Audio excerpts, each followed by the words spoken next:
Question Assam police দিৱস কেতিয়া পালন কৰা হয়? এনচাৰ অক্টোবৰ।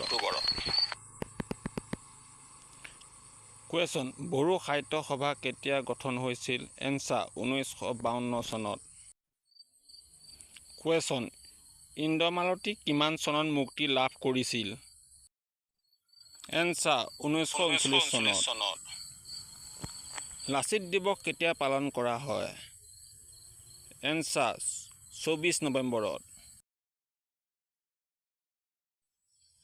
কুৱেশ্যন পোনপ্ৰথমে কোনে ৰামায়ণ অসমীয়ালৈ অনুবাদ কৰিছিল? এনচাৰ মাধৱ কন্দলী। কুৱেশ্যন পোনপ্ৰথমে মহাভাৰত কোনে অসমীয়ালৈ অনুবাদ কৰিছিল? এনচাৰ ৰাম সৰস্বতীয়ে। নমস্কাৰ বন্ধু বান্ধৱীসকল, আপোনালোক